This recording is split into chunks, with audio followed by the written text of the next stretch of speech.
8:30 de la mañana, 7:30 en las Islas Canarias. Don Borja Montoro, feliz año. Feliz año a todos, feliz año. Don Asís Timmermans, feliz año. Feliz año nuevo a todos. Don Julio Ariza, feliz año. ¿Qué tal? Feliz año nuevo. Bueno, empezamos un nuevo año con nuestra tertulia de lujo.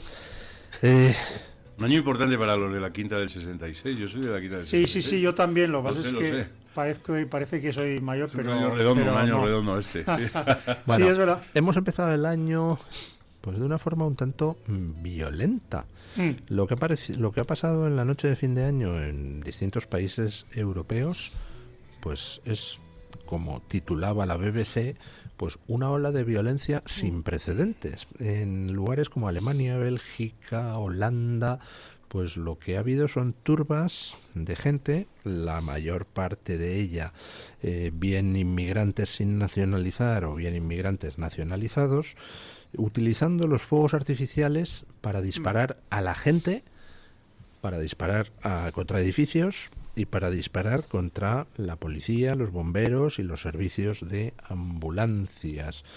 En Francia la cosa es distinta porque tienen una tradición de quema de coches, entonces la cosa ha ido directamente con la quema de casi 1000 vehículos en Francia en Nochevieja. Peculiaridades. Son sus costumbres. Hay que respetarlas, sí.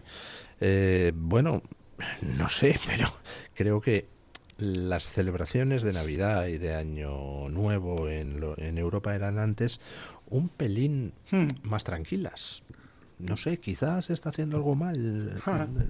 Nos estamos acostumbrando a esas imágenes últimamente, ya desde hace 10 años, cada vez más, y parece que cada día se suceden con más violencia, más frecuentemente y en más lugares además, y quiero decir, no es que sean petardos, es que son cohetes direccionales. Yo he visto imágenes en las que hay personas que lanzan a mala idea. Yo creo que la iglesia que han quemado en Ámsterdam ha sido verdaderamente buscado el incendio, que ya disparaban contra ella, y luego la quema de vehículos efectivamente es cada día más frecuente en Francia desde hace ya mucho tiempo, pero cada día son más vehículos.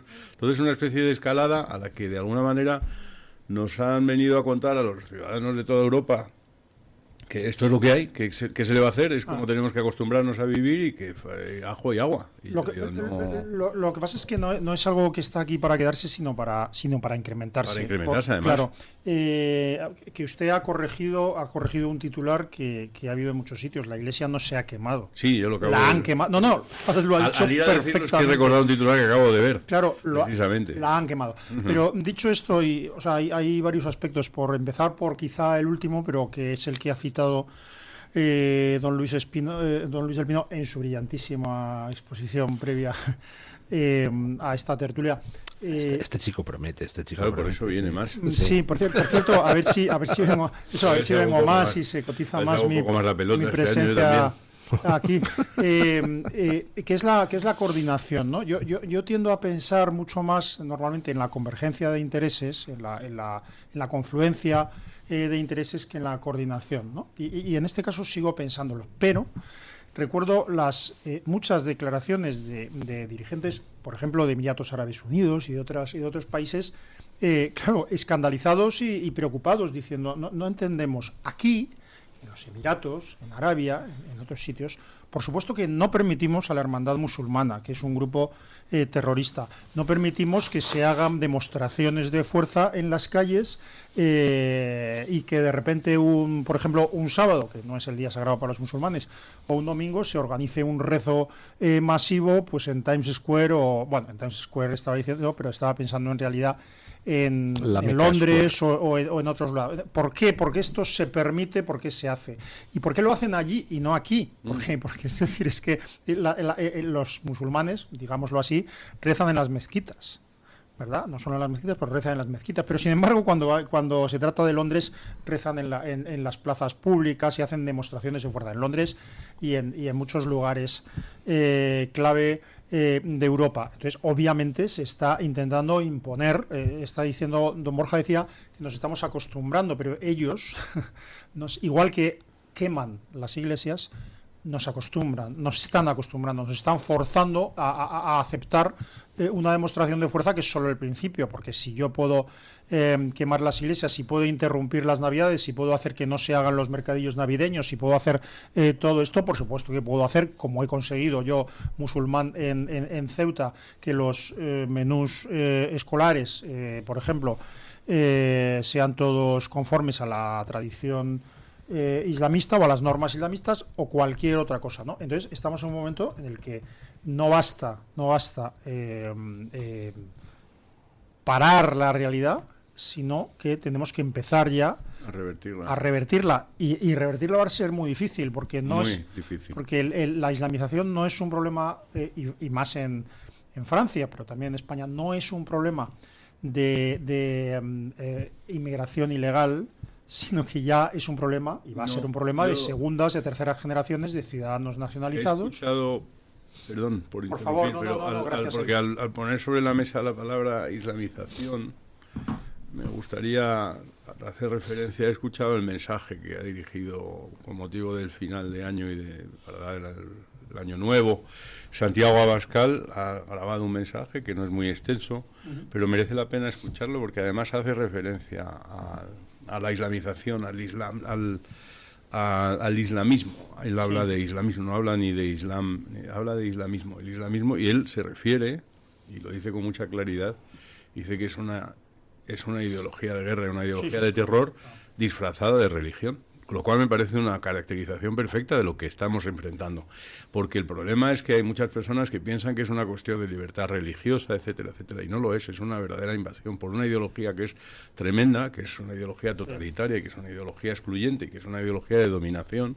Y está entrando en nuestras vidas, en nuestra civilización, y le estamos dando cabida con la excusa de que, bueno, es que hay que respetar, eso que siempre se dice, son sus costumbres, es su religión, hay que comprender, hay que darles un margen, no tiene nada que ver con la práctica de la religión musulmana. Claro, además hay dos fases, don Borja, porque es que quiero decir que nosotros lo digo en un sentido, en el sentido que usted quiera, no digo usted y yo y don Julio y don Luis, sino hay mucha gente, no sé si mucha, que ya detectamos el problema, que el diagnóstico lo hacemos, es decir, hay un problema de islamización que puede acabar no solo con España como tal, sino con, en fin, la libertad, nuestro futuro y nuestro presente, por supuesto.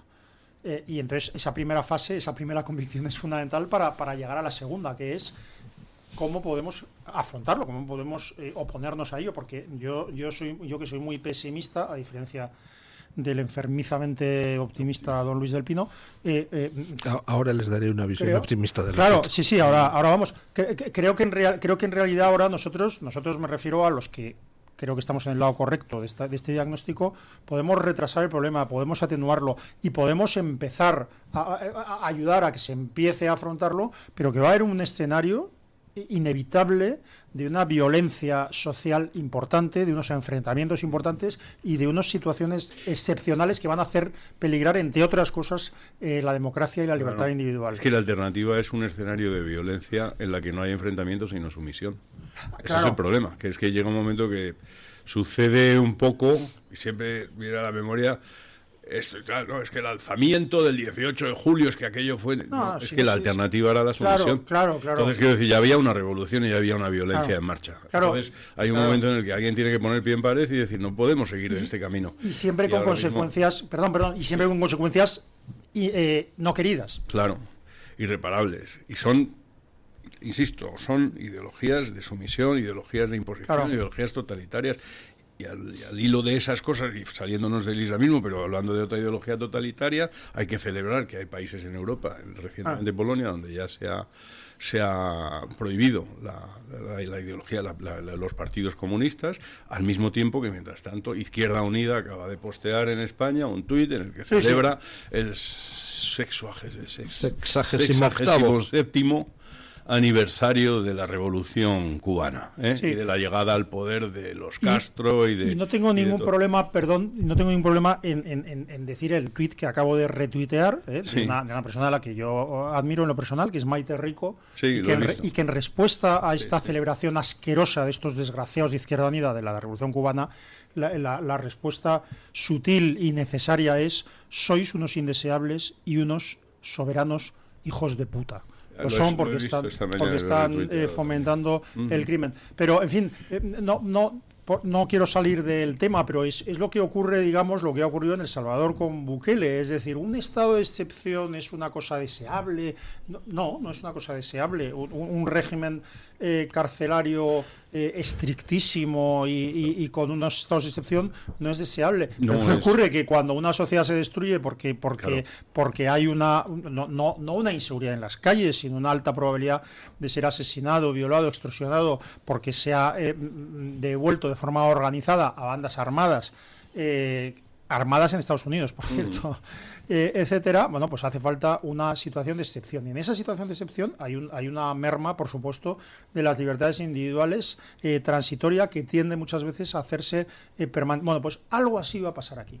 Algo así tiene que pasar aquí para que nos salvemos. ¿Qué es lo que tiene que pasar? Pues que determinados principios fundamentales de libertad, de respeto a la nación y a lo nacional, de identidad personal, de democracia, etcétera, eso se imponga, lo cual quiere decir prohibir, perseguir, hacer incómodo, hacer incompatible con su presencia aquí, pues las versiones más reales del Islam y las imposiciones. Pues yo les voy a decir nacionales que tenemos ahora unos viene, cuantos. Yo les voy a decir por qué soy optimista en cuanto a la posibilidad de revertir las cosas. O sea, yo estoy absolutamente convencido de que o se hace algo o en algún país europeo, empezando por Francia, Inglaterra, tal vez Alemania, tal vez Bélgica, pues puede haber graves conflictos que desemboquen en una auténtica guerra civil. O sea, creo que el riesgo es real. Creo que precisamente por ese riesgo pues está habiendo reacción y que vamos a asistir a una toma de decisiones para tratar de revertir la situación en varios de esos países gracias al ascenso de los partidos soberanistas.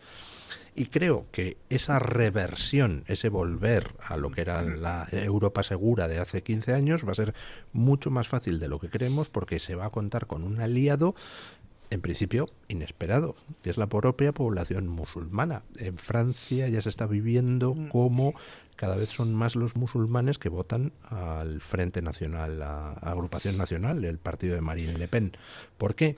Pues muy sencillo, porque no todos los musulmanes son islamistas. La prueba la tenemos en Irán. Hay musulmanas que dicen, oiga, yo es que voy a votar a Marine Le Pen porque no me da la gana andar por la calle con minifalda. Yo soy musulmana, pero no me da la gana andar por la calle con minifalda y que me llamen puta en el barrio, por ejemplo, ¿no? Entonces, pero está usted depositando la confianza del futuro de Occidente en que gracias a Dios antes o después habrá tantos musulmanes moderados que salvarán a Occidente. Yo no tengo tanto optimismo. No es eso lo que he dicho. Lo que he dicho es que habrá gobiernos que van a tener que tomar decisiones difíciles y van a contar con el apoyo van a contar con el apoyo de una parte significativa de la población musulmana que está deseando. Efectivamente, no todos los que se llaman Mohamed, no todos están a favor de la revolución islámica de los ayatolás y la prueba tenemos en que están a pedradas contra ellos. Es posible, hay un factor clave y terrible que es que además está teorizado hace muchos años en lo que yo llamo, pero es lo único que yo he aportado, sociislamismo, que es la alianza de la izquierda con el Islam, alianza que es explícita, que además no es coyuntural, que está teorizada, que está impulsada. Yo solo recuerdo cosas inútiles, me pasa con frecuencia. Y recuerdo a Santiago Carrillo, cuando Santiago Carrillo, después de asumir en la transición el papel de respetuoso con España, con la democracia, etcétera, ¿no? Aunque era un papel, ¿no? Después de redimirse de su carácter de asesino. Un hombre con un pasado. Claro, con un pasado del que estaba orgulloso, pero después de reinventarse como demócrata, una persona que fue un asesino a las órdenes de los peores dictadores, luego le convenció Zapatero y su entorno de que lo que tenía que reivindicar era su carácter precisamente asesino, su peor yo. En ese momento, una de las cosas que... ¿Se acuerdan aquelarre protagonizado por Gregorio Peces Barba y Santiago Carrillo, que en mitad de la noche se dirigieron con una grúa a quitar la estatua de Franco? El cumpleaños de Santiago Carrillo se lo regaló como regalo de cumpleaños. Pues en ese momento preciso recuerdo que en esos aquelarres que hacía con Miguel Herrero de Miñón y con Gema Nierga en la infame cadena SER, él explicaba la alianza necesaria entre el Islam y la izquierda, basada, en el caso de Santiago Carrillo, en la existencia de un enemigo común, que era el capitalismo y los Estados Unidos. Mélenchon ha hecho recientemente unas declaraciones muy parecidas en Francia. Claro, y en fin, no voy a citar a Oriana Fallaci, no voy a citar, lo cito demasiado, es que estoy leyendo otra vez, es que me hace daño leer a Houellebecq. Estoy leyendo otra novela. Houellebecq es una persona que yo quiero leerle porque me aporta, pero es que me hace mucho daño leerle, porque es muy áspero, es muy amargo, es muy destructivo, yo creo, ¿no? Sí. Pero su misión... Bueno, y es muy erótico también. Y es muy erótico, sí. De hecho, yo estoy leyendo ahora Plataforma, que es un libro... Se pasa un montón. Se pasa... Pero a ver, cuénteme usted qué es lo que quiere escribir en realidad. Sí, ¿Una novela porno o una novela...?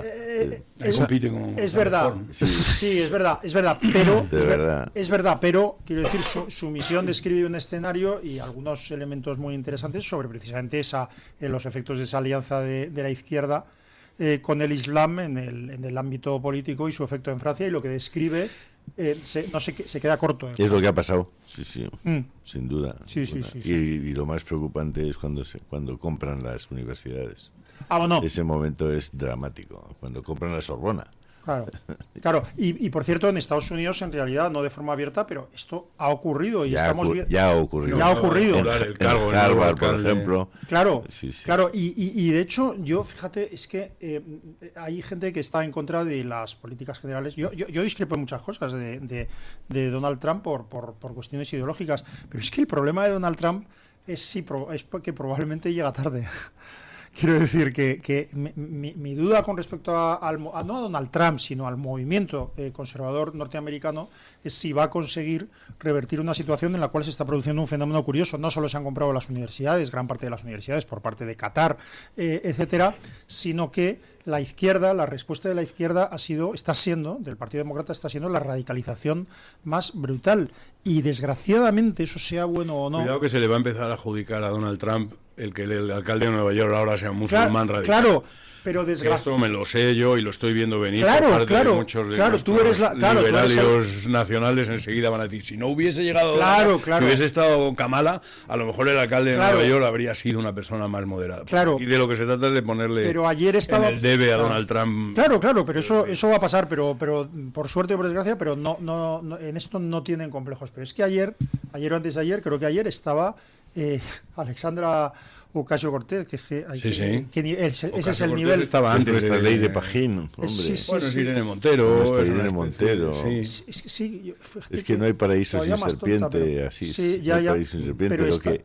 Yo por lo menos me parece que uno de los factores importantes, y se ha demostrado este fin de año con el programa de José Mota, es que los medios de comunicación están estafando a la gente, están ocultándoles la verdad, y el revife, que como dicen en Cataluña, que se está produciendo, digamos, de asunción de la realidad, pues forma parte de que la realidad ya se ha hecho tan grande que es imposible taparla.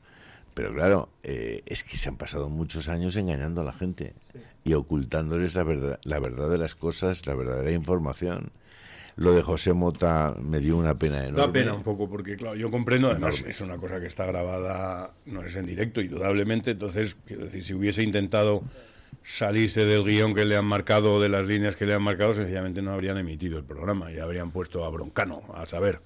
Quiero decir que lo han utilizado para igualar a los cuatro políticos, digamos, que sí, es una pena porque es un humorista con indudable talento, indudable, sin ningún género de dudas, pero me imagino, pues claro, hace su trabajo y llega un momento que podía haber hecho, plantarse y haber salido y haber dicho, pues mire usted, a mí me han planteado estas cuestiones o estos límites y me han intentado censurar. Estamos despidiendo el año supuesto, el año de los 25 años de la desaparición del final de la dictadura, etcétera, y lo estamos celebrando con una censura que yo creo que en 1975 probablemente no había. Pero si un humorista hace eso, si un humorista precisamente, que no sé, que es un poco, a lo mejor esto es un poco yankee lo que yo digo, un poco, pero quiero decir, es la figura clásica de la crítica al poder, ¿no? Es de quién puede criticar al poder, quien sabe reírse de él, que es lo que más daña a al poder político. Si un humorista acepta esta censura, ya no estamos hablando de cuál es su profesión, ya sabemos que es la prostitución, lo que estamos ya discutiendo es el precio.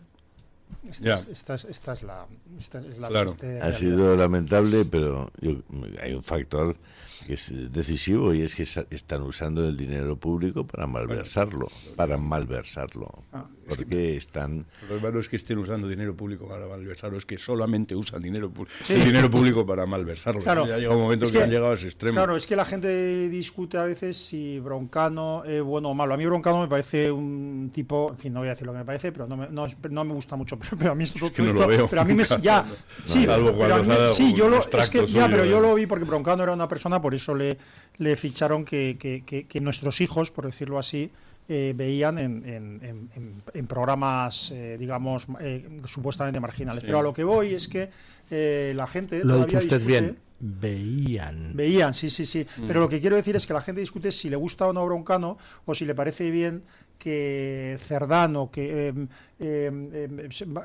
vaya a prostitutas, use prostitutas, o si Pedro Sánchez, no sé qué. Si, yo no entro en esto. A mí que Broncano haga lo que me da la gana. Lo que pasa es que ¿por qué me obligan a pagarlo a mí? Es decir, claro. Es que nos están obligando... Claro, además. Claro, nos están obligando a pagar, a hacer de oro a personas cuyo objetivo, o sea, cuya respuesta a nuestro pago es destruir lo que más queremos, que es nuestra nación y nuestra libertad.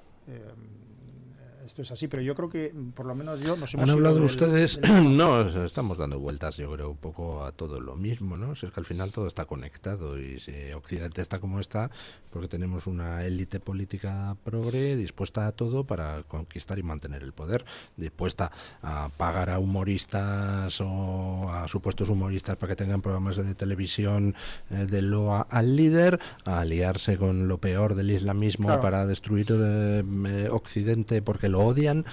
Bueno, pues es que es todo lo mismo. Hablando de Mamdani, yo vuelvo a mis visiones optimistas. Creo que lo mejor que le ha podido pasar a Trump es que Mamdani ganara las elecciones en Nueva York, y que además ahora en la ciudad que padeció el 11 de septiembre jure el cargo sobre un Corán. O sea, es alucinante. Es una infamia. Sí, pero bueno, es que uno de sus primeros discursos ha sido un recordatorio y decir que los que verdaderamente fueron víctimas del 11S fueron los musulmanes de la ciudad de Nueva York, que fueron injustamente acusados de haber sido los responsables del atentado, cuando los musulmanes, como todo el mundo sabe, son personas pacíficas, etcétera, etcétera, porque siempre aquí los atentados que se suceden bajo el nombre o por el nombre de Alá, los pobres musulmanes son los primeros que los sufren, porque como todo el mundo luego los mira y dice hay que ver que es islamismo y tal, y los confunde, etcétera. Entonces ese discurso es un discurso de Mamdani, efectivamente, y es una cosa muy grave. Pero es el que ha ganado. Sí, claro. Y además no solamente ha ganado por los barrios, digamos, de inmigrantes o barrios o por musulmanes, que la progresía seguramente los Bloomberg de Nueva York, Manhattan, le han votado. Vamos, sin ningún género de dudas. Por eso es, porque ahí estaban Susan Sarandon y John Turturro en la toma de posesión. Claro. Personas como Bernie Sanders. Lo de John Turturro me da un poco de pena, porque John Turturro es un excelente actor, y hombre, que sea tan progre, pero bueno, tío, los actores son excelentes. Lo que pasa es que el mecanismo para hacer eso real, para que gente supuestamente, o sea, de izquierdas, pero supuestamente normal, estén apoyando a radicales, a personas que hacen discursos radicalmente comunistas y que juran sobre el Corán. A mí es que me cuesta hasta verbalizarlo. Es que ha hecho una mención específica al colectivismo. Sí, ha dicho que va a sustituir el individualismo, el frío individualismo, por el cálido colectivismo. O sea, es decir, que en el centro del mundo capitalista, que es Nueva York, se haga este discurso. Lo que pasa es que el optimismo de Luis del Pino, en mi caso, se atenúa por el hecho de que gran parte de estas victorias de la izquierda más radical aliada con el Islam son fruto de la modificación demográfica, es decir, de la sustitución demográfica. Entonces, claro, una cosa es luchar, una cosa es la batalla ideológica entre los españoles, y otra cosa es que verdaderamente se produzcan movimientos sociales que sustituyan a la población. Y entonces, cuando eso sucede, yo no estoy seguro de que haya una vuelta atrás. Usted abre una espita, que en mi esperanza, que es esa supuesta conformidad de gran parte de una parte de los musulmanes con una rebelión contra el Islam radical. Yo no creo mucho en eso, pero en fin, eso es lo que sí hay que darse cuenta es, Mandami, para todos los que son muy críticos, y yo con todo lo simpático o lo contento que yo pueda estar porque el presidente de los Estados Unidos hoy sea Donald Trump, pues que a mí me parece muy bien, a pesar de que me parece un tipo, en lo personal, bastante grosero. A mí me parece un tipo grosero, pero porque me parece tan absolutamente incorrecto que hay veces que, bueno, cuando uno reparte estopa de esa manera a personas que se merecen ese bofetón, pues también dice, está bien ese nivel de grosería, porque hay que tratarlos a veces como se merecen. En fin, bueno, al margen de las consideraciones personales, la presidencia lleva un año, todavía menos de un año. Le parece grosero, pero le gusta que lo sea. No, pues depende de con quién. Quiero decir que hay personas a las que hay que responder de una determinada manera, y yo soy Estoy más de acuerdo, sí, de la línea política o de la línea de contestación de Donald Trump que de la de Moreno Bonilla, que me parece un poquito, quiero decir que hay personas de eso de decir, no, hay veces que me he tenido que tragar y hemos tenido que no sé qué, por no pues, hombre, si no contesta usted a determinadas personas, a Irene Montero, hay que responderle de una determinada manera para decirle claramente, o a estas personas que celebran el 67 aniversario de la Revolución Cubana, no se les puede decir, ay, qué bonito, no tal, no se les puede andar con medias tintas porque son responsables de un crimen contra la humanidad. Claro, lo que pasa es que fenómenos como la toma de poder de posesión de Mandami o es decir, o todas estas cosas estén siendo aceptados acríticamente por una izquierda normal me refiero pues a nuestros compatriotas. Izquierda normal. Bueno, bien, pero quiero decir que eso es fruto de un mecanismo, que es esa polarización casi, no quiero decirlo, esa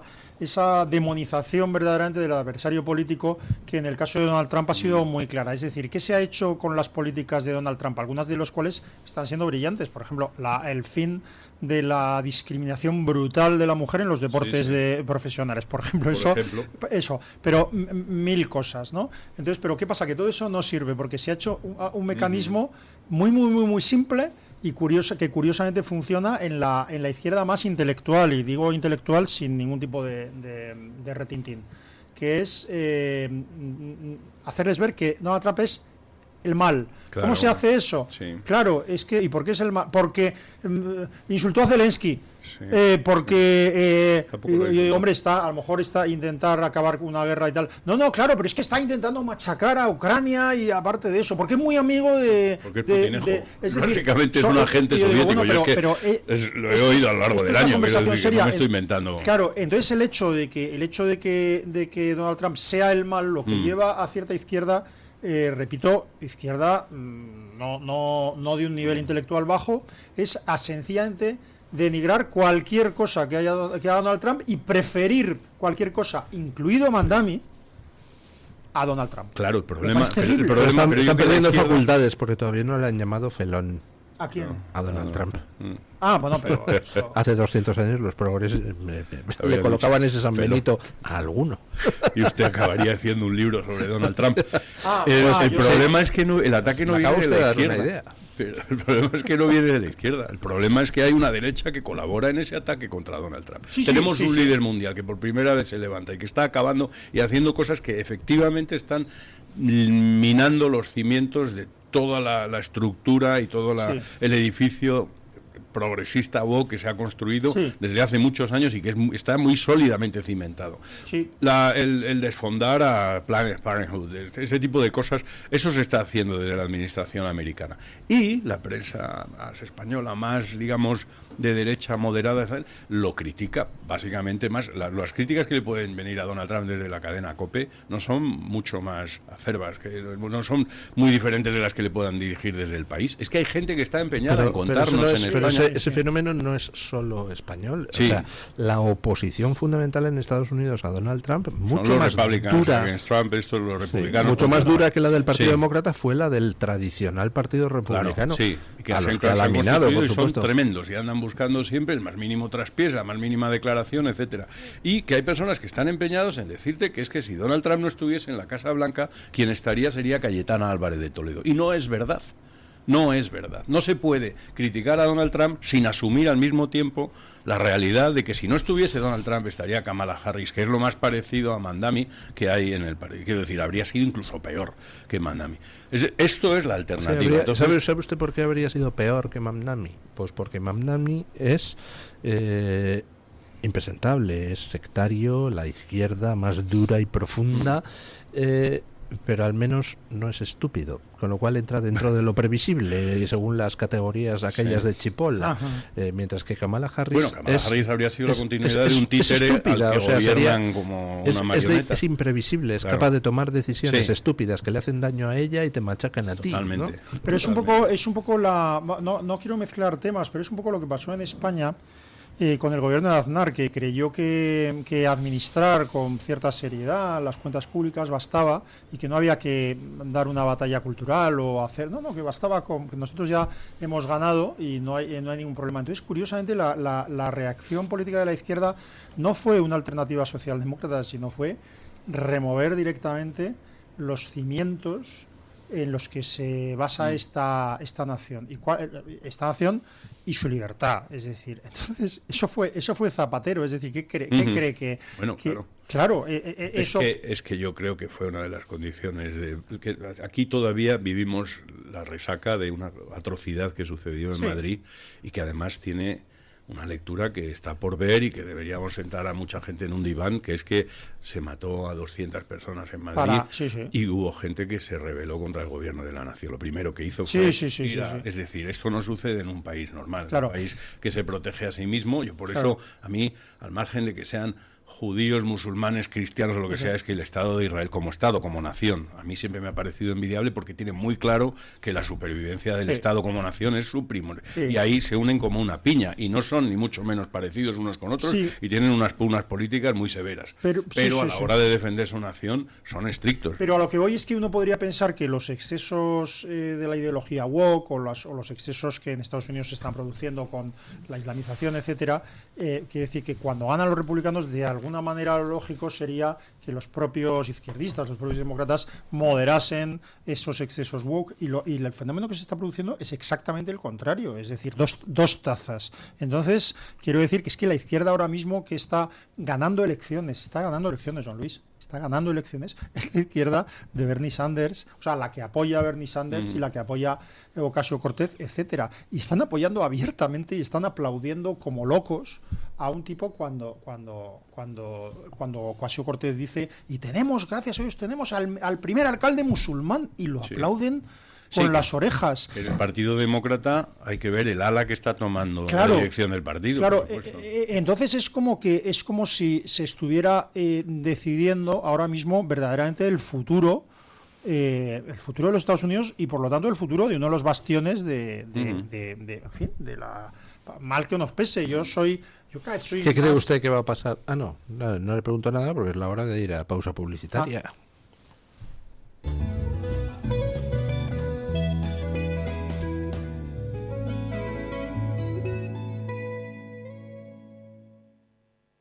Si sufres de artrosis de manos, los guantes de Relax Quantic Nanotech con su masaje, vibración y calor mejorarán tu calidad de vida.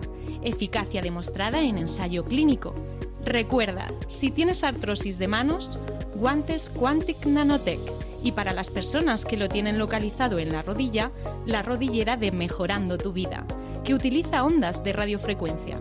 Os cambiará la vida, al igual que el cinturón para aliviar el dolor de la zona dorsal y lumbar, gracias a una combinación de láser dual, infrarrojos, calor local y masaje por vibración.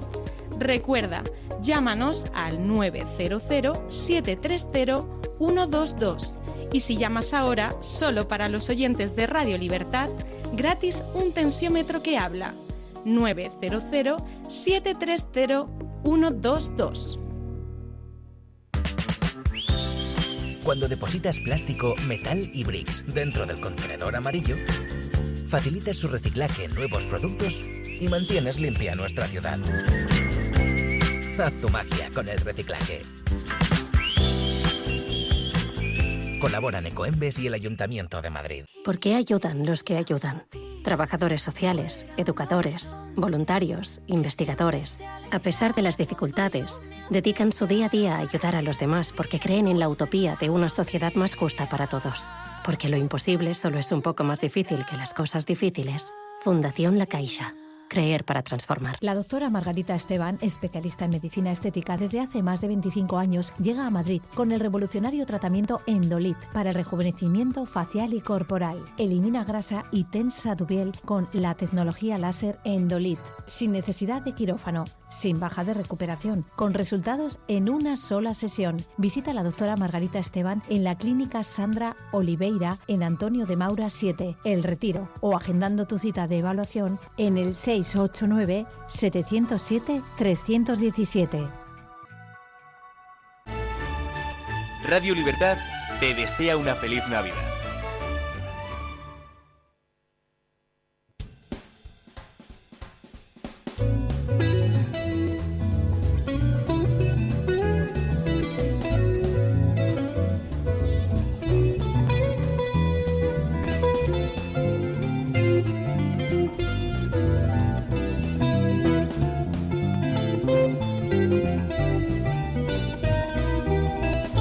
Bueno, estábamos hablando de tantas cosas, islamismo, política internacional.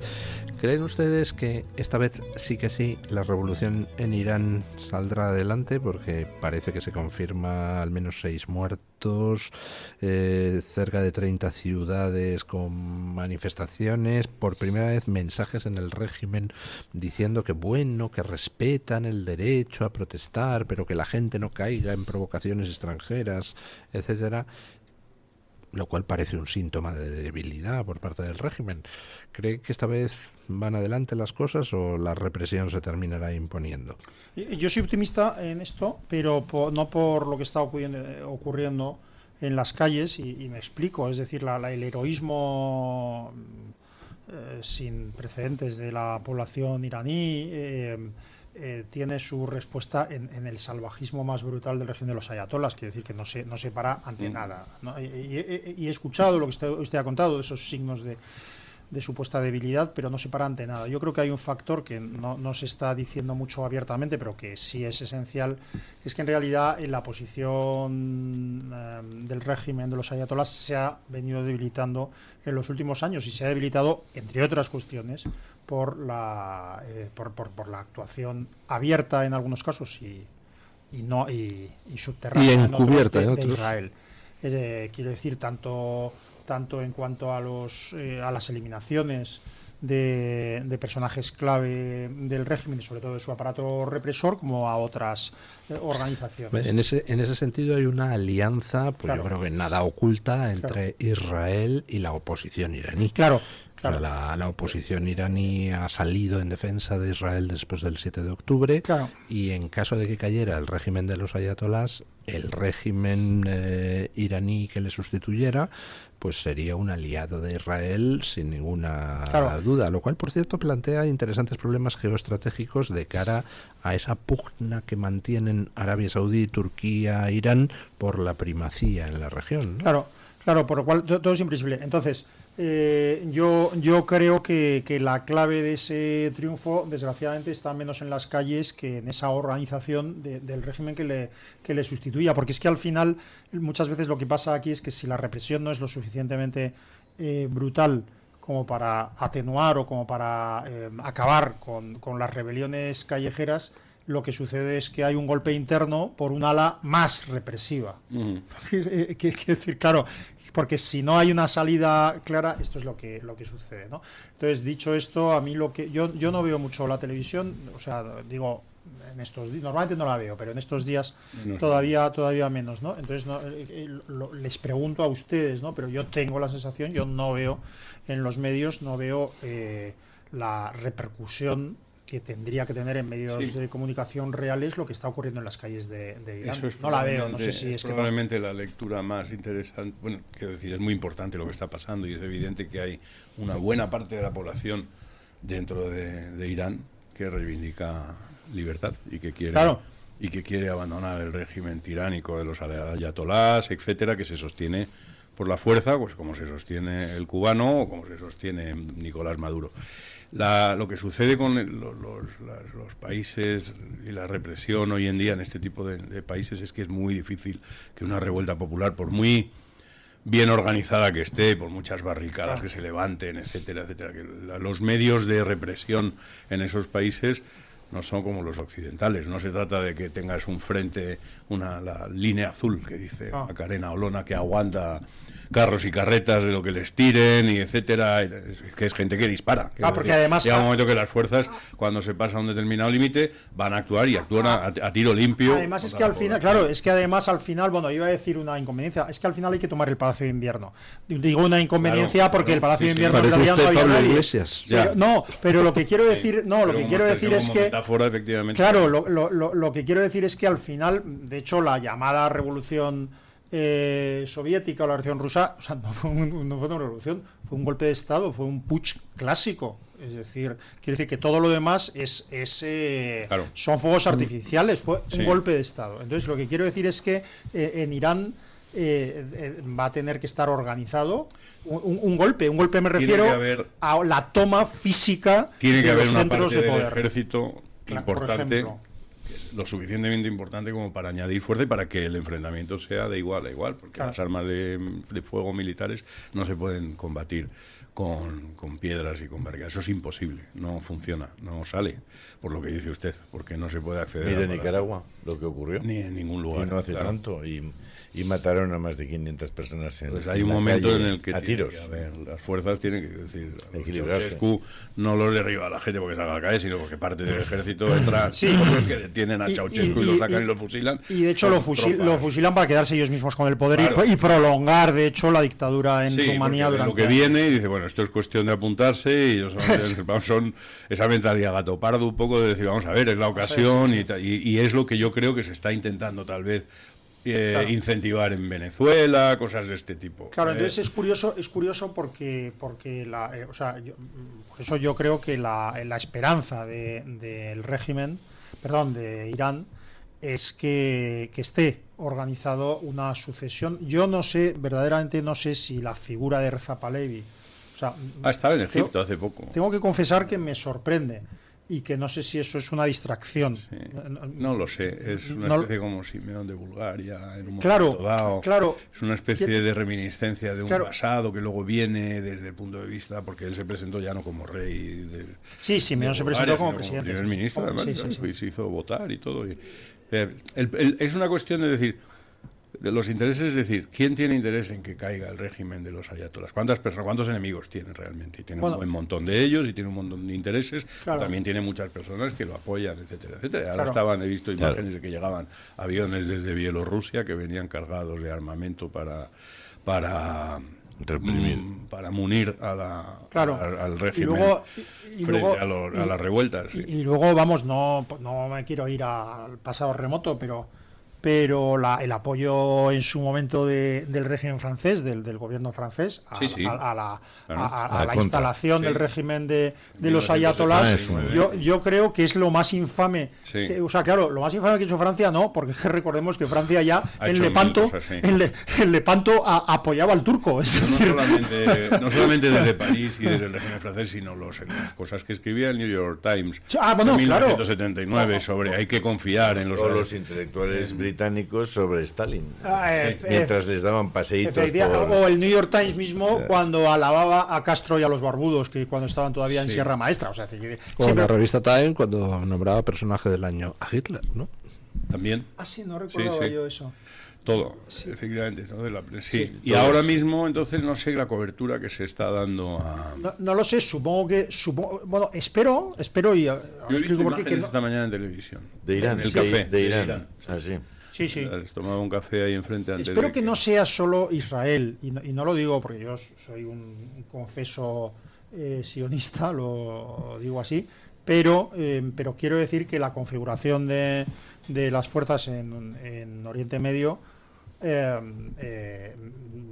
espero que sea sólida porque eso en realidad es parte de lo que estábamos hablando antes, es parte de una reordenación o sea, es decir, es que Irán, de una renovación quiero decir del mundo musulmán, porque es que recordemos que la amenaza de los extremismos con base en Irán, en Siria, etcétera, etcétera, es una amenaza real, real, que a veces yo creo que la gente no es consciente de ella. Es decir, cuando mezclamos temas, cuando hablamos de la influencia que tiene el terrorismo islamista en Venezuela, en Argentina, en muchos sitios, la gente cree que estamos hablando de conspiraciones absurdas. Bueno, pues conspiraciones no, es decir, el peor atentado terrorista de la historia de Argentina fue el atentado contra la AMIA, y es que el atentado contra la AMIA lo cometieron agentes de Hezbollah.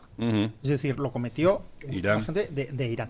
Quiero decir, lo encubrieron las propias cloacas del Estado argentino. Claro, pero esto es que lo que quiero decir con esto es que es parte de esa lucha global. Entonces yo lo que espero es que no sea, digamos, un acto fallido como el de la mal llamada primavera árabe o este tipo de cosas. A Gaddafi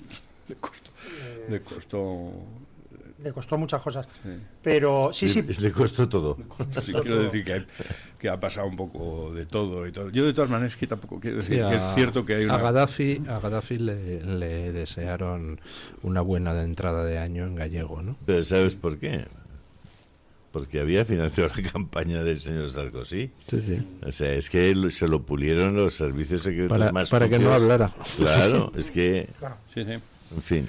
Claro, bueno, y hubo un momento en que recordemos que hasta creo recordar, corregidme, porque es que es como lo veo en una neblina, que el señor Aznar fue encargado, el presidente Aznar fue encargado por Estados Unidos de mediar o de agasajar al propio Gaddafi. Quiero decir que... ¿Me equivoco? O porque como nos hemos ido, Gaddafi, yo estaba un poco desconectado antes de Navidad. Vanidad de vanidades, lo de Aznar es...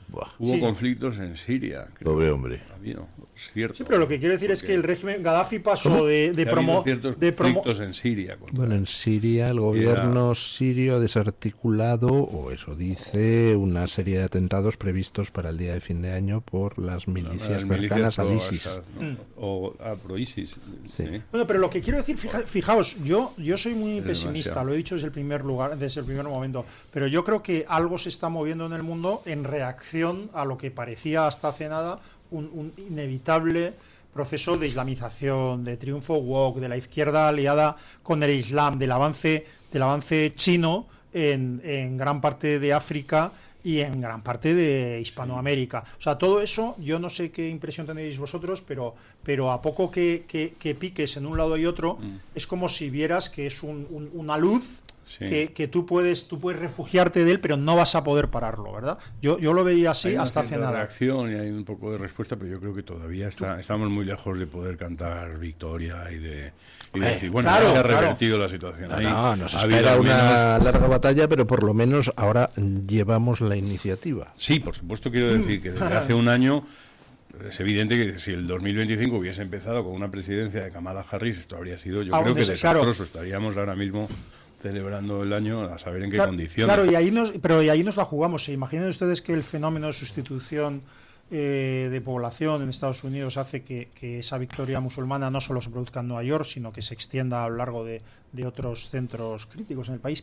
Quiero decir, ¿se imaginan ustedes que en Gran Bretaña, no sé, yo de verdad, ahí me sorprende, pero cuando ves a ingleses o a británicos en el extranjero, es que la realidad que te están diciendo es que mi país ya no es mi país, ¿no? Sí, lo sé. ¿Te imaginas una preponderancia del islamismo radical, un gobierno del islamismo radical en Gran Bretaña, en Francia, en Bélgica, en otros países?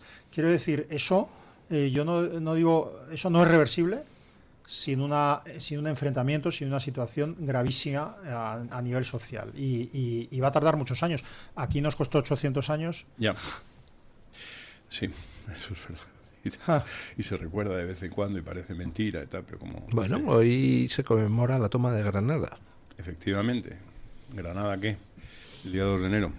Estaba leyendo las declaraciones de Cuca Gamarra, como habéis mencionado a Kamala Harris. Ardo en deseos de escuchar el 26 la luz de julio de Cuca. 2024 normalmente en las crisis aparece una mujer con fuerza. Kamala Harris ha revolucionado la política.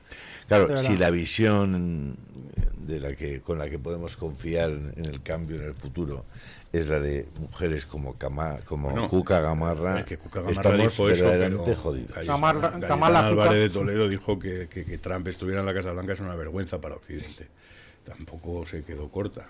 No, por eso, si es que aquí nos damos de bruces con la realidad en cuanto abren la boca. Tenemos unos becerros de oro, unos iconos que claro, pensar que Donald Trump es que Cayetana de Toledo, pues sí, que es muy sí, tiene una yo creo que tiene una cultura importante, que es una mujer que se expresa muy bien como buena argentina, pero claro, Cayetana de Toledo no representa para nada al Partido Popular, ni un modelo de sociedad ni antropológico que es en el que creemos, para nada. Es decir, está muy bien en otro sitio. He tenido grandes simpatías durante muchos años y me ha gustado en muchos aspectos durante mucho tiempo la tendencia liberal en España. Además me precio de ser un buen amigo personal de Carlos Rodríguez Brown, por el que siento verdadero cariño, y me parece una persona encantadora, muy sensato, etcétera.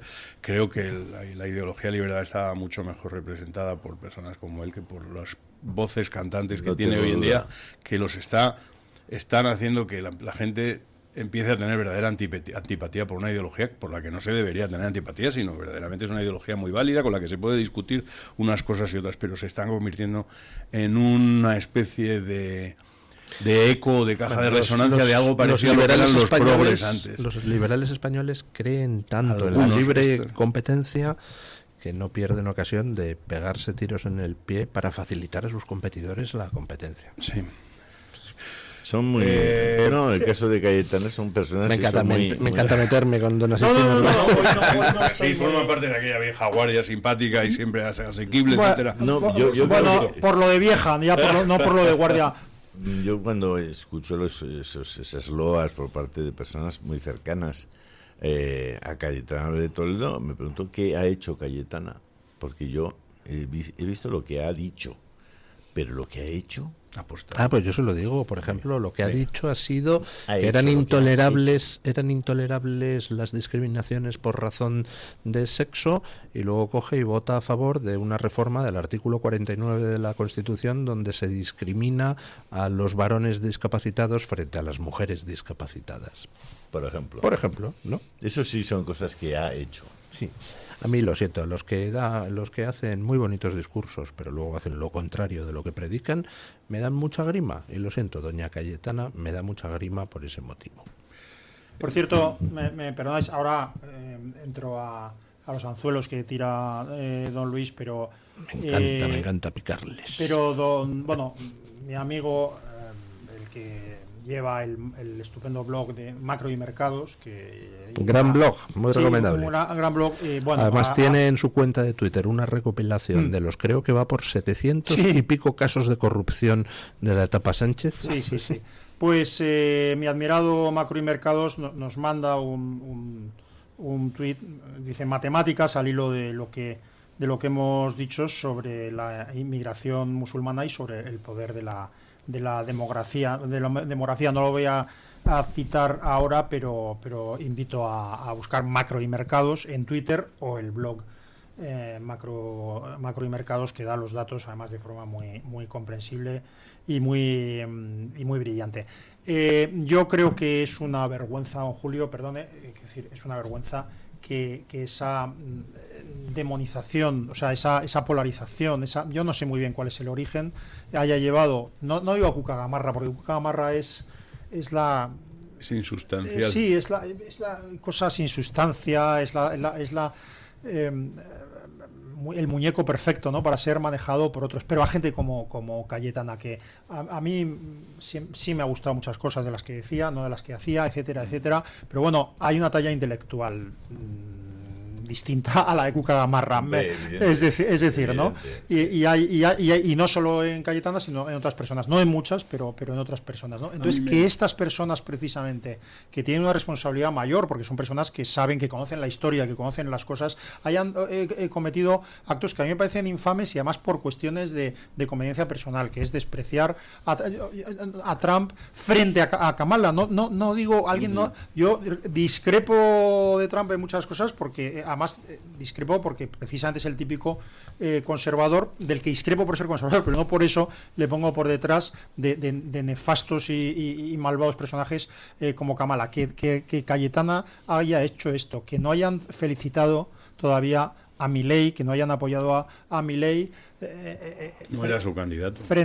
Claro que no era su candidato. Extrañamente. Sí, pero ni siquiera cuando gana, ni siquiera cuando efectivamente llega y alguien que bueno, como buen argentino, como diría don Julio, es decir, hombre, pues excesos verbales, por decirlo de alguna manera, pues tiene, ¿no? Pues sí. Esos son argentinadas. Meloni, yo la he escuchado en una plaza de toros en Málaga dando un discurso, poco menos que era tildado de... Sí. Bueno, se recordaba mucho que era de sobrina, creo, de Mussolini o no sé qué historias, y te la vendían. Y hace 2 días la portada del ABC le dedicaba a un editorial del ABC como la nueva gran lideresa, que se ha moderado mucho y tal, porque ahora lee la ABC. Ahora sí, pero lo que quiero decir es que, por ejemplo, Milei, que es que se ha alejado de Vox. Bueno, claro, sí, esa es la historia. Pero porque, por ejemplo, Milei, quiero decir que desde el minuto 1, porque es que esto les pasa, y perdón, esto es para contraatacar a la infamia de don Luis del Pino, desde el minuto 1, como buen liberal, su mayor preocupación ha sido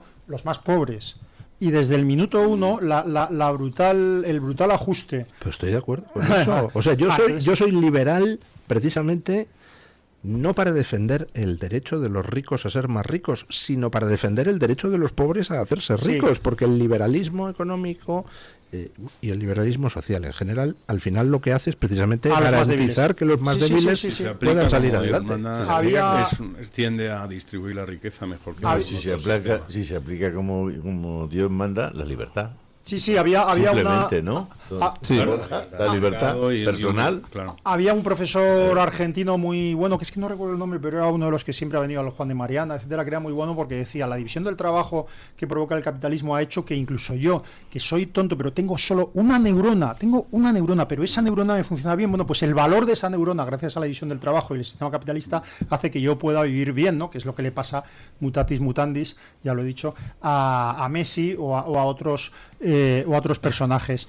Y que lo del liberalismo hay que tener mucho cuidado y empezar leyendo a León XIII y a partir de ahí enterarse de qué es el liberalismo, porque claro, no es lo mismo lo que la gente cree que es el liberalismo de lo que es el liberalismo. Como durante cientos de años, o al menos un centenar de años, la gente creía que el comunismo, mucha gente pensaba que era una cosa estupenda.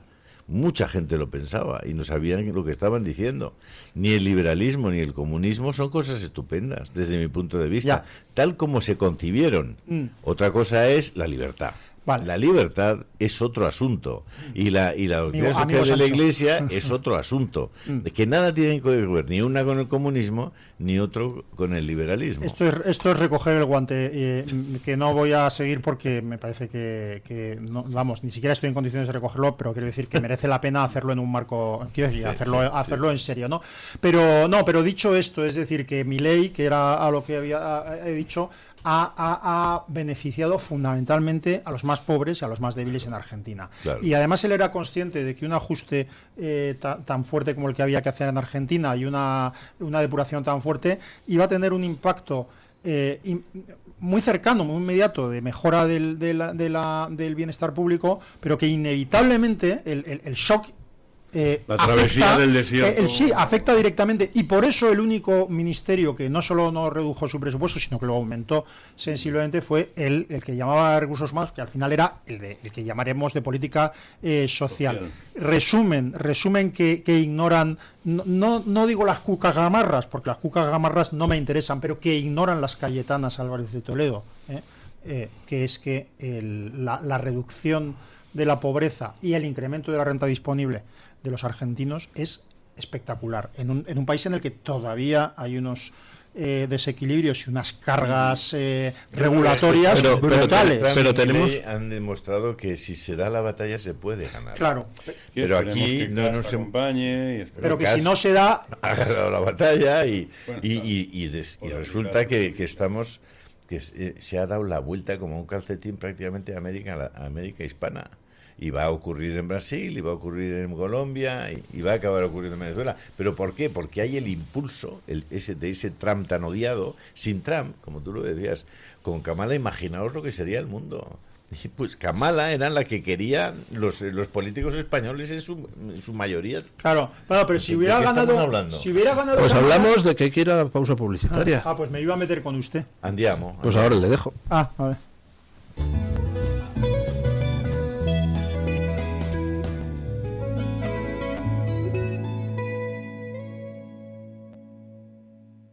Muchas enfermedades somáticas del tracto digestivo, epidérmicas, de la columna vertebral, endocrinas, coronarias, tienen su origen en desequilibrios provocados por el moving, el estrés y problemas vivenciales, que se podrían paliar o evitar cuando sin prejuicios ni estigmas se acudiera con toda naturalidad al psiquiatra. Es un consejo del Hospital Psiquiátrico San Francisco de Asís y la Comunidad Terapéutica San Antonio, de Málaga. Cuando depositas plástico, metal y bricks dentro del contenedor amarillo, facilitas su reciclaje en nuevos productos y mantienes limpia nuestra ciudad.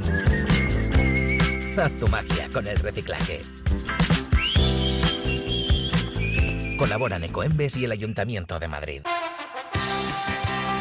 Estos goles, el clásico de la radio deportiva, en sintonía exclusiva de Radio Libertad, ya estamos aquí. Ya sabes que la noche solamente es para líderes. Y por la noche también en la radio contamos el deporte. Y yo sabía que Luis Aragonés ya había firmado. Este es el clásico de la radio deportiva todos los días de lunes a viernes. Yo estoy aquí muy a gusto en el Villarreal. Ya sabes que estamos en todas las redes. En Twitter, en YouTube, en iVoox y en la aplicación Radio Libertad, que nos escuchas en todo el mundo. Para subir a primera todo ha sido pico y pala, pico y pala. Estamos en la medianoche a partir de las 12, de 12 hasta la 1, de lunes a viernes. ¿Qué más puede pedir? Goles, simplemente periodismo de etiqueta.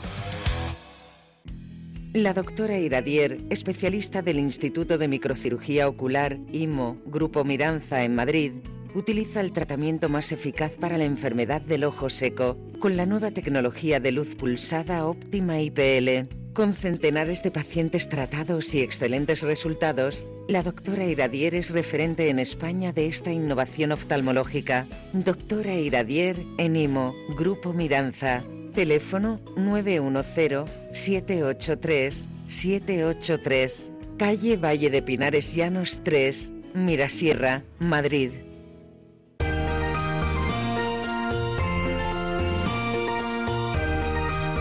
Vive la magia de la Navidad en Radio Libertad. Encuéntranos en iVoox, Spotify, Amazon Music y Apple Podcasts. Radio Libertad, a un clic de distancia.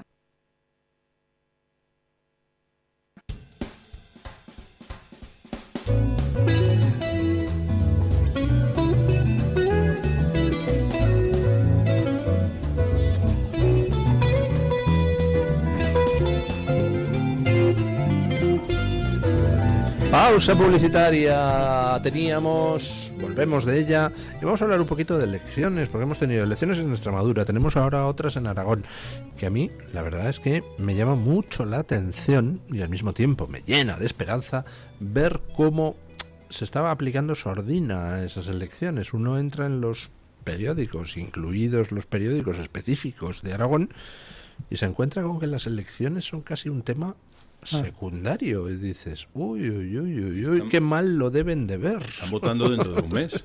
Están votando dentro de un mes, ¿sí? El 8. El 8, el día, sí. Madre mía. O sea, quedan exactamente 37 días, ¿sí?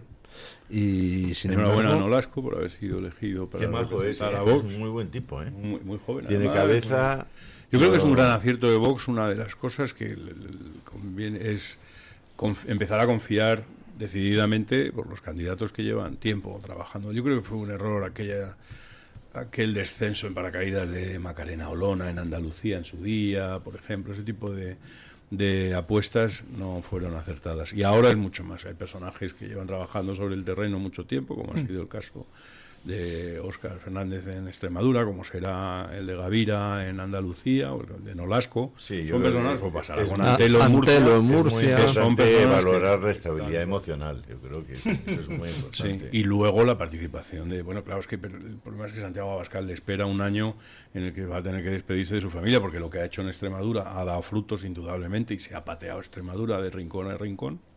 Bueno, allí hoy el mundo, contra todo pronóstico, explica que donde Abascal ha estado ha incrementado los diputados. Curiosamente. Y donde ha estado Sánchez los ha perdido. Sí. Eso es. O sea que Sánchez allí donde va, pierde. La caga.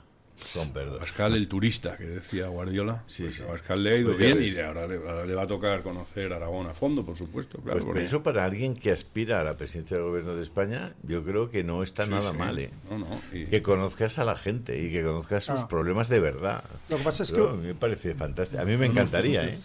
Lo que pasa es que, volviendo al tema propuesto por el director de este programa y del que nos estábamos hablando, lo que quieran. Es una broma. Están ustedes en su casa. No impuesto. Propuesto, no impuesto. Esto es proponido. Esto es una democracia. Esto es una democracia.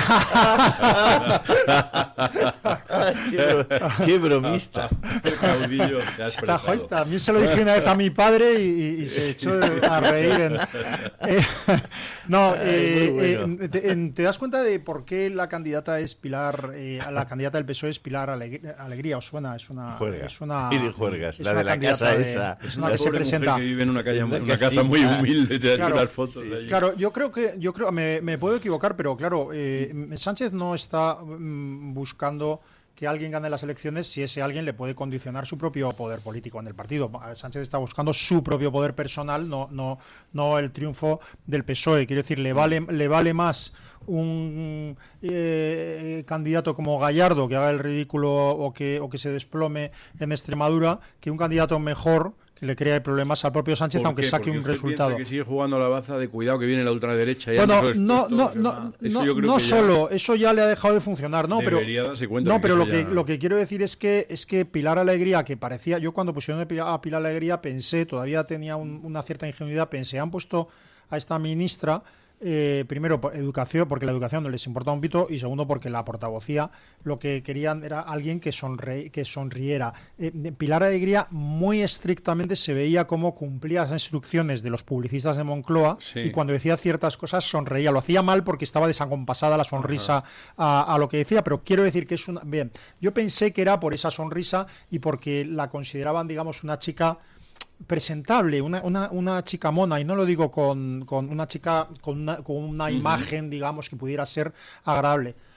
No, es decir, quien presenta Pedro Sánchez, a quien nombra ministro, es a quien tiene agarrado de los huevos, incluyendo los huevos de Pilar Alegría. No tengo ninguna duda. O sea, tengo pocas... ¿Qué cree usted que pasó en Teruel? Por eso quiero decir, es decir, Pedro Sánchez ya solo tiene cerca a personas a las que pueda dominar, que le deban algo o contra las que tenga algo. Yo no sé qué pasó en Teruel, pero lo que tengo claro es que la trayectoria de Pilar Alegría es mucho más que sonreír. Son cosas inconfesables y por eso se inmola si hace falta, porque es una mujer dominada por una estructura de poder. Igual que lo es Marlaska por otro tipo de cosas. Y no sé pronunciar su nombre, me perdonáis, pero Sara Argensen, la ministra de la cosa ecológica, de la transición energética. Es decir, ahora se empiezan a ver la participación, y esto hablo sin saber, esto sí lo digo, se empieza a ver la participación de la actual ministra en determinadas decisiones, en las tramas de hidrocarburos, etcétera, ¿no? Entonces, mi sospecha clara es que nadie es ministro del gobierno de Pedro Sánchez si no está pillado. ¿Y en qué confía Pedro Sánchez a lo largo de este año? Bueno, por lo pronto parece que confía en que hay no sé cuántos descendientes de exiliados republicanos en Argentina que parece que van a poder votar, por ejemplo, el año 26 o 27 ya en España, porque los ha nacionalizado de naturaleza o los ha nacionalizado. Pues no sé, en las elecciones extremeñas no parece que se hayan movilizado mucho. Sí, pero él le basta ganar la impunidad, es decir, le basta conservar el gobierno. y los mecanismos del gobierno. No lo va a poder conservar bajo ningún concepto. A lo más que podía aspirar, y empiezo a dudar de que lo consiga, es a quedar por delante de Feijóo. Es decir, sin mayoría con sus socios. Debería soñar con quedar por delante de Abascal, tal y como van las encuestas últimamente, porque el Partido Socialista empieza a descomponerse. Quiero decir que va a pasar a ser tercera fuerza muy pronto. En estos momentos, para las elecciones de Aragón, no es impensable, aunque sí sería muy difícil Murcia, el sorpaso de Vox al PSOE. En Murcia con seguridad. En Murcia seguro, sí. En Valencia muy probablemente. Sí. ¿Vosotros consideráis inevitable, ustedes consideran inevitable que el Partido Socialista se destozole? Se despeñe en las elecciones generales? Es que yo no lo veo así. Que se despeñe, vamos a ver, tal como van las cosas, existe la posibilidad de que, o sea, si Sánchez aguanta hasta 2027, el Partido Socialista va camino de la extraparlamentarización. Si convoca elecciones antes, entonces, hombre, podría convocarlas para intentar ganar las elecciones con 120 diputados. ¿Con otro candidato? No, con él. ¿Con Sánchez? O sea, Sánchez... No puedo creerlo eso. Que Sánchez no puede poner a otro candidato. ¿A quién pone? No hay nadie. Pero eso es abrir la puerta. A Paje. Imposible. Pero es imposible, Paje. O cualquier otro. Pero siempre sale el Lobato de Madrid o tal. Siempre saldrá alguien. No decían que iba a ser Illa el que iba a sustituir. El único donde tiene mejor resultado ahora mismo es en Cataluña. ¿Van a desvestir Cataluña? O sea, es absurdo. ¿Y qué hacen en Cataluña? Abrir la puerta a una pelea de poder dentro del PSOE ahora mismo, eso sí que es destriparse unos a unos. Pero se trata, o sea, Sánchez, recordemos que es candidato de una coalición en la que hay independentistas, terroristas, comunistas, ladrones y puteros. El otro día decía Joan Tardá que iba siendo hora de empezar a pensar en un frente popular, una candidatura de frente popular. Esa es la jugada. Pero si ya existe. Ahí se va a meter a gente como Rufián, volverá a repetir Yolanda Díaz, pero ya en un puesto secundario, se va a hacer una candidatura de Frente Unido y con eso Sánchez quiere quedar por delante de Feijóo. Pero claro, por delante de Feijóo significa que si Feijóo tiene 123, Sánchez tendrá 124. Pero entonces, no puede llegar a 170. ¿Y qué pasar? O sea... No, pero mi duda ahí, y perdón porque no debería plantear esta duda, es qué va a hacer el Partido Popular en ese escenario, si va a seguir intentando buscar esa gran coalición que muchas veces Feijóo ha dicho que quiere... No puede. Si queda por delante el Partido Socialista, la gran coalición es imposible. Solo le quedaría a Feijóo la opción de pactar con Vox. Si es al revés, es decir, si queda Feijóo un escaño por delante del PSOE, entonces sí, Feijóo puede coger y tratar de que Europa presione al PSOE para que un PSOE sin Sánchez apoye desde fuera a Feijóo en Moncloa. Si es al revés, que es la jugada que está haciendo Sánchez para devolvérselo a Feijóo, si queda un escaño por delante, es Sánchez quien le va a decir a Ursula von der Leyen: oye, dile a tu chico que me apoye a mí con su abstención, que me deje gobernar porque he ganado las elecciones. Pero es que en Europa también están cambiando las cosas. Efectivamente. O sea, ya no es solo España. Es decir, se está dando la vuelta. Si es que es un proceso mundial y todo se llama Donald Trump. No quieren reconocerlo, pero todo se llama Donald Trump. Y la USAID y todas las cosas que ha hecho en torno a que el progresismo y el wokismo se vaya desvaneciendo. Si es que lo que ha hecho en las universidades americanas, lo que ha hecho con el tema de la inmigración, lo que ha hecho desde el primer minuto diciendo que en Estados Unidos hay hombres y mujeres.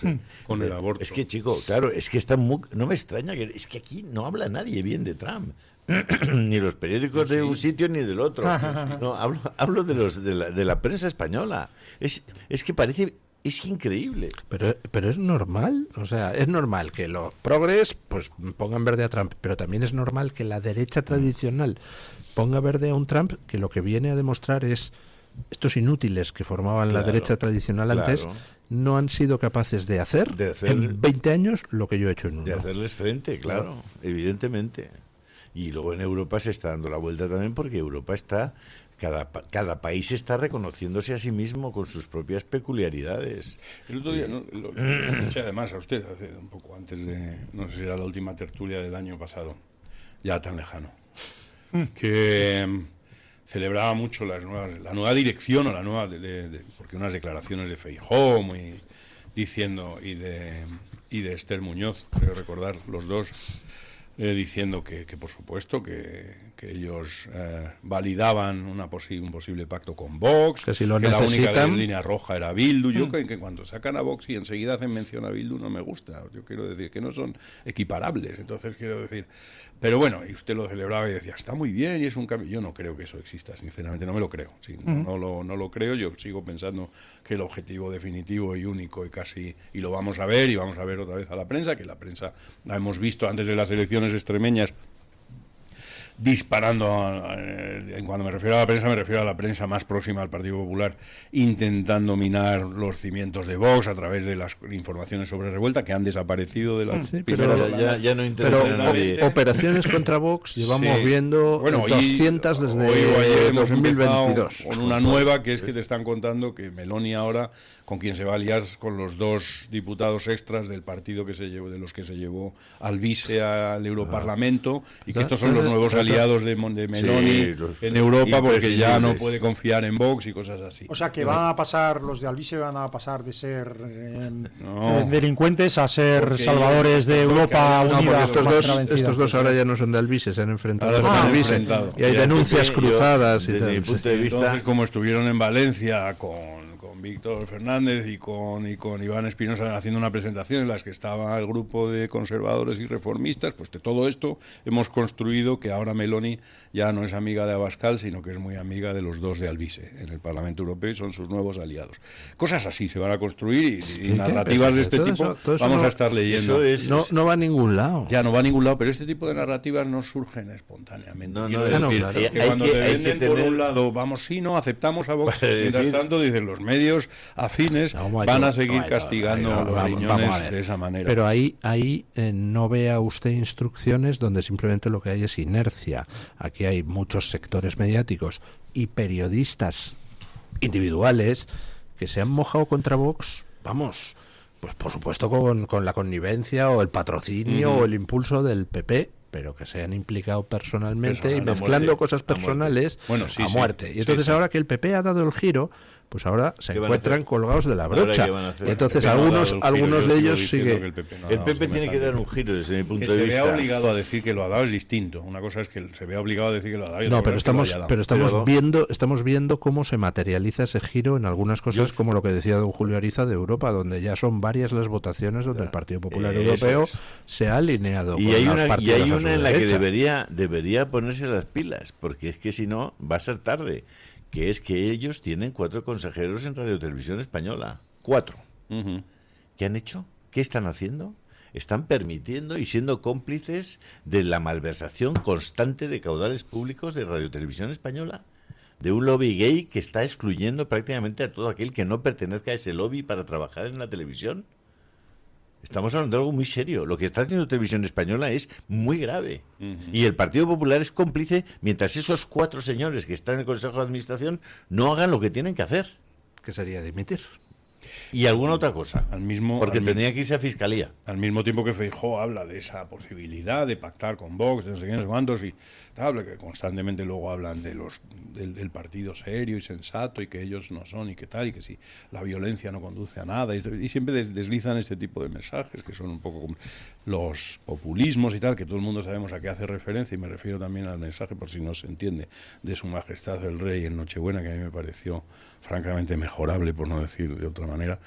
Pero también Feijóo, el mismo Feijóo es el que ha salido esta mañana o ayer diciendo que su relación con Junts es buena en estos momentos, que mantienen un diálogo permanente y que siguen considerando y a mí eso me parece... digo porque hago una pregunta retórica, pero no digo por qué lo hace, por qué lo dice, sino por qué... ¡Ay, estoy bien! Rebobino. ¿Por qué lo dice? No digo por qué lo hace, sino por qué lo dice. ¿Por qué hoy chulea, presume de tener una buena relación con Junts? ¿Por qué? ¿Para compensar? ¿Para compensar su disposición a pactar con Vox? ¿De verdad? Yo creo que simplemente vamos a ver, a veces atribuimos a declaraciones de los políticos lo que son respuestas a preguntas que hacen los periodistas en ruedas de prensa. Entonces, ¿Por qué precisamente? Pues porque le ha respondido un periodista y entonces le plantea un periodista la pregunta, él responde y entonces se fijan en ese titular. A mí me parece una metedura de pata el lenguaje utilizado. Tenemos un diálogo fluido y respetuoso con Junts. A ver, con Junts es con respetuoso con un partido cuyo líder está huido de la justicia. Eso es lo que es Junts hoy en día. Eso es lo que es. A mí mientras no cambien... me parece fuera de lugar esa palabra, respetuoso. Ahora, el que hable con los de Junts, pues bueno, pues para presentar una moción de censura instrumental, pues bueno, yo creo que es inútil hablar con ellos, pero no está de más tampoco, ¿no? Yo personalmente distinguiría a Junts de Puigdemont. Y en el futuro se va a ver que son dos cosas diferentes. Sí. Hoy no lo son, Borja, de acuerdo, pero... son dos cosas diferentes, con dos almas diferentes, o con algo. Cuando nos demuestren que lo son, entonces se puede abrir una vía de diálogo. De la práctica política, hay que reconocer su existencia, lo primero, porque están ahí. O sea, usted dice que su enemigo no es el juntismo, sino el puigdemonismo. Eso es muy feijoano. A mí me interesa mucho porque tengo una opinión contraria, una impresión contraria a lo que dice don Julio, pero desde el desconocimiento. Él está hablando de una realidad que conoce, de una estructura y de unas personas a las que conoce, y yo en gran parte la desconozco. O sea, yo creo que con mi desconocimiento, ante un golpe de Estado liderado por una estructura de dos partidos políticos al menos, cualquier democracia, cualquier régimen europeo lo que habría hecho es ilegalizar a esas organizaciones, porque esas organizaciones son las que han hecho un intento de golpe de Estado, ¿vale? O sea, quiero decir que, en mi opinión, Junts y ERC deberían haber sido ilegalizados, en mi opinión. Pero en segundo lugar, eso no ha sido así, han pasado los años, se ha blanqueado a Puigdemont, porque en realidad se ha blanqueado a Puigdemont, o sea, hay como unos flecos que no puede venir aquí. Si se le ha dejado entrar y salir de aquí. Claro, pero lo que quiero decir es que ya ante Europa, mientras se hacían acciones para que se produjera la extradición o la orden de detención europea de un golpista, resulta que se negociaba con él, y ya lo de Sánchez ha sido blanquear. O sea, cualquier persona que de verdad pensara que en España se había dado un intento de golpe de Estado, que eso fue lo que ocurrió, dice, bueno, esto es mentira, tienen razón ellos, porque si están gobernando con ellos y si tal, esto es mentira. Lo que nos han contado de que hubo un golpe de Estado y de que se intentó convertir a extranjeros en su propia tierra a cientos de miles o millones de catalanes, es mentira. Pero bueno, ahora estamos en esta situación. ¿De verdad usted piensa que hay una estructura de Junts que va a hacer qué? ¿Que va a hacer qué? Si además el mayor problema que tiene Junts ahora mismo no es si se alía con el Partido Popular, que ni siquiera es la primera fuerza de Cataluña nacional en Cataluña, porque está muy por delante en la intención de voto Vox ahora mismo. Si tuvieran verdaderamente intención de negociar en lo que a ellos les interesa, que es Cataluña, con una fuerza española, sería con Vox, con quienes tendrían que dialogar, porque yo creo que esa diferencia de votos entre Vox y el Partido Popular se va a ir incrementando, y Vox va a representar lo que antiguamente llegó a ser Ciudadanos, es la fuerza española en Cataluña. Pero al margen, el mayor problema de Junts es llevarse bien con Alianza Catalana, que es donde se le están yendo. Se van a echar ustedes los perros, pero vamos, yo creo que los conquistadores españoles se aliaron con muchos pueblos más que salvajes, porque los enemigos de sus enemigos eran sus amigos. O sea, así de sencillo. No creo que haya que darle muchas vueltas y ponerse muy exquisito. Cualquiera de nosotros, para salvar a una hija que estuviera secuestrada, se pondría de acuerdo con Jack el Destripador. O sea que... ¿Usted cree que Cataluña ahora está secuestrada por...? Yo creo que la sociedad catalana está completamente secuestrada, porque Junts no es ajeno a ese secuestro. No, claro que no, pero ¿qué quieres hacer? ¿Cortamos y los echamos? ¿O intentamos a ver cómo le podemos dar la vuelta a la situación tranquila y serenamente, sin que haya yo sería partidario de algo salvaje que propuso don Asís Timmermans hace tiempo, que es hacer cumplir la ley. ¡Hala! Lo que ha dicho. Bueno, a mí lo que me parece sorprendente en España, por ejemplo, lo que a mí me parece sorprendente en España es que esa autonomía, después de lo que sucedió, no se hubiese aplicado realmente el 155, pero un 155 como Dios manda. 10 años. Durante un periodo de tiempo considerable como para revertir. Pero es que eso... pero quiero decir... No, si tiene razón. Está hecho. Tiene razón, don Julio, si nosotros estamos invadidos por la melancolía. Es verdad. Y a mí me sorprende lo Para mí, echar a los aztecas es fundamental. Los aztecas es Sánchez. O sea, si tengo que aliarme con una serie de pueblos y de tribus... Cataluña no es Sánchez, los aztecas. No. Hablo de en España. Ya. Y lamentablemente... les hemos dejado jugar, ¿no? Pero es que les hemos dejado jugar. Y está Bildu en el Congreso de los Diputados. Claro, ¿Qué hacemos? A mí no me convence todavía. Yo no les hubiera dejado jugar nunca. Claro. A Bildu. A mí no me convence todavía. Vamos a rescatar al PNV cuando Bildu esté gobernando en el País Vasco. Vamos a venir al rescate porque pobrecitos son de los nuestros. No lo sé. Bueno, pero hay gente que ha gobernado con 2 dedos de frente. No, pero que si no es posible cargarse en el sentido político a Junts y toda la caterva que no parece posible, a mí no me convence lo que dice don Julio, pero me inquieta, quiero decir, que me provoca reflexión, que me induce a reflexión y a conocer mejor una realidad que a lo mejor no conozco porque ya he preferido mirar a otro lado. Pues no lo sé. Yo soy poco ambicioso y lo que quiero es que nos carguemos simultáneamente al PNV, a Junts, a RC, a Bildu y al PSOE. Me perdonáis porque no es posible. Ya, pero me perdonáis porque en este caso nosotros, me perdonáis, pero somos los buenos. Pero claro, es esto del padrino 2, ¿no? De cuando esta noche la familia Corleone va a arreglar todas sus cuentas, y arreglan todas sus cuentas. Bueno, no, es el padrino 3, ¿no? Cuando matan a la vez a todos los de la familia rivales. A todos, incluyendo incluidos a los traidores en el Vaticano. Sí. Yo he repetido muchas veces, como decía Hegel, para cambiar la realidad lo primero que tienes que hacer es asumirla. Es saber cuál es la realidad. Y decir, oye, ok, con esto es con lo que tengo que jugar. Ahora, si pretendes jugar con esquemas oníricos y además tienes que preparar el paso siguiente, ¿eh? Cuando hagas lo que tú crees que quieres hacer, prepárate para el paso siguiente. A ver cuál es.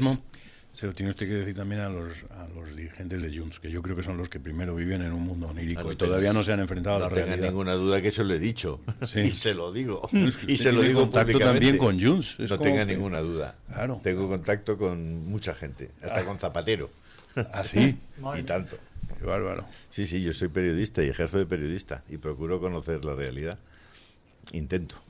Y además acercarme objetivamente en la medida en que pueda. No olvide usted nunca la maravillosa frase de Nietzsche: si miras demasiado tiempo al abismo, el abismo termina mirando dentro de ti. Puede ser.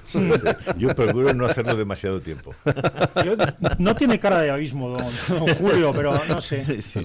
Tengo acreditada mi forma de pensar y además expuesta públicamente con reiteración. Nietzsche tiene frases maravillosas. Hay una que es de mis favoritas, que es aquella que dice: te perdono que me hayas mentido, pero jamás te voy a poder perdonar que hayas hecho que ya no pueda volver a confiar en ti.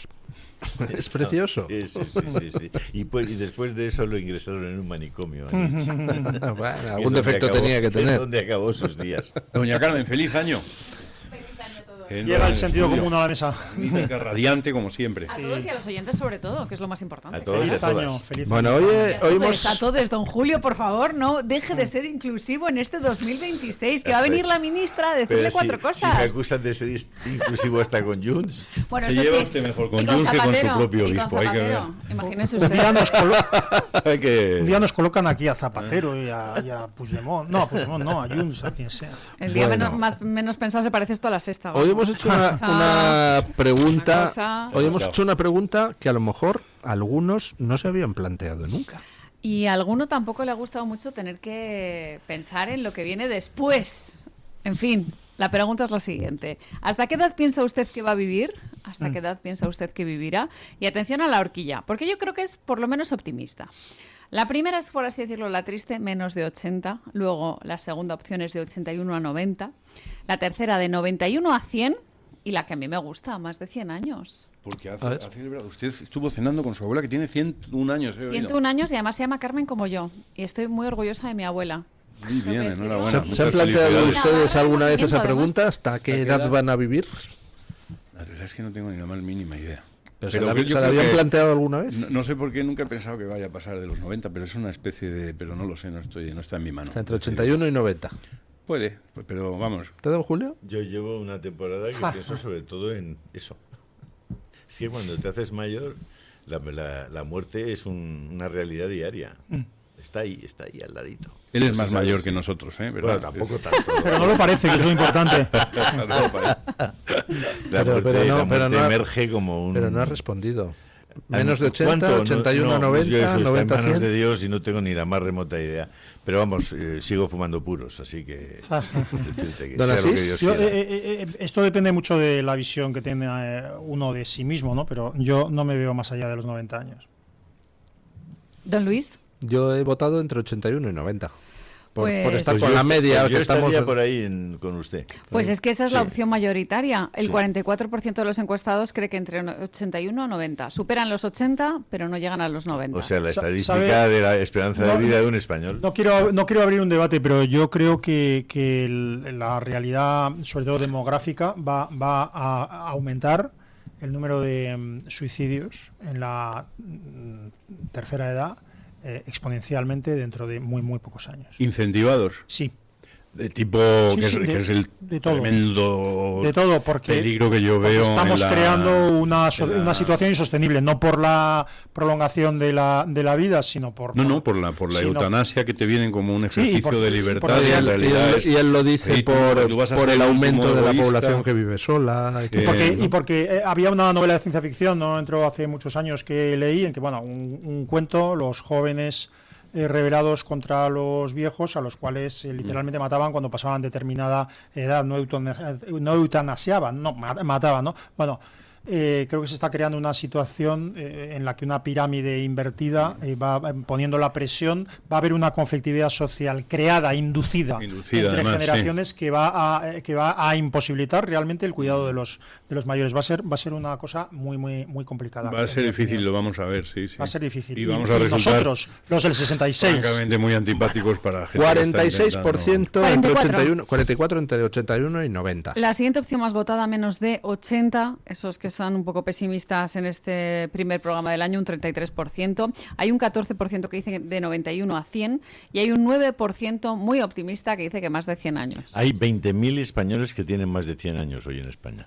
20.000. Pues bravo por todos ellos, por supuesto. 20.000 tantos, sí, qué 20.000. barbaridad. Es alucinante.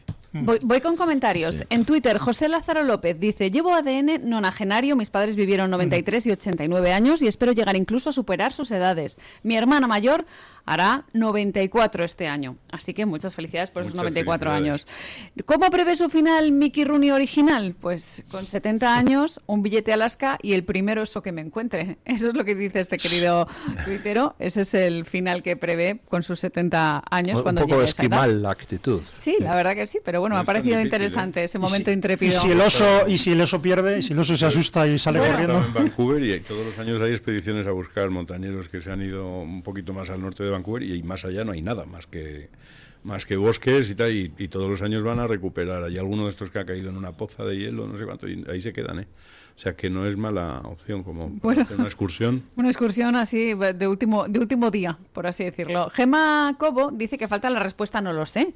Y es que es verdad, porque no sabemos ni el día ni la hora, pero teniendo en cuenta la longevidad de su familia, ha elegido la opción entre 81 y 90.